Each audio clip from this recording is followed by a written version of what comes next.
जय गुरु जी। संगत जी, हमारे गुरु जी महाराज ने बहुत ही सिंपल जीवन जिया। एक बहुत ही प्यारा सा सत्संग गुरु जी के टाइम का है।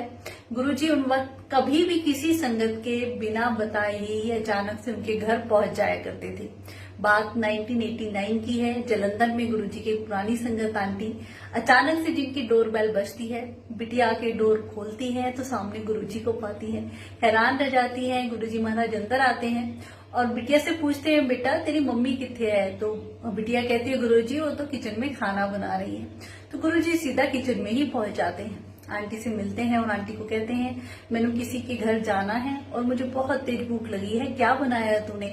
तो आंटी कहती है, गुरुजी मैं तो अभी आलू का मसाला तैयार कर रही हूँ, आप बैठिए, फटाक से मैं पराठे बना देती हूँ। तो गुरुजी कहते हैं, इतना टाइम मेरे पास नहीं है, जो तेरे पास है वही दे दे। तो आंटी कहती है, गुरुजी रात की 2 रोटियां हैं। तो संगत जी गुरुजी कहते हैं, तू वही 2 रोटियां दे दे और उसी के ऊपर मसाला रख दे।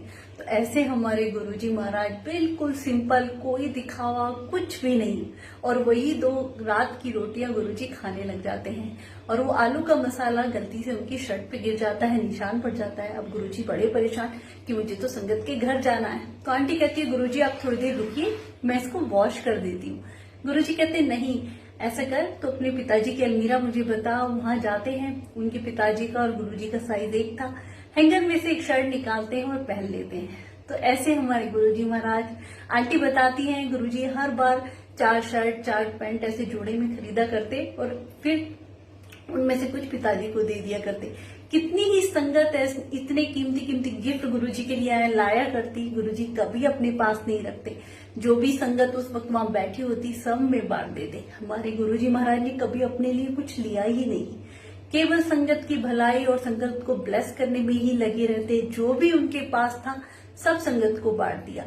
उन्होंने कभी भी मेटेरियलिस्टिक चीजों से लगाव किया ही नहीं। संगत जी वो तो रब है और हमें भी उनसे यही सीखना चाहिए। उन्होंने कितनी शालीनता से, कितने सादे तरीके से जीवन जिया, पर उनके जाने के बाद हम क्या कर रहे हैं? केवल दिखावा ही रह गया है हर जगह, जो कि गुरुजी को बिल्कुल भी पसंद नहीं। संगत जी उनके जीवन से हमें सीख लेनी चाहिए कि गुरुजी महाराज हमें क्या सिखा के गए हैं।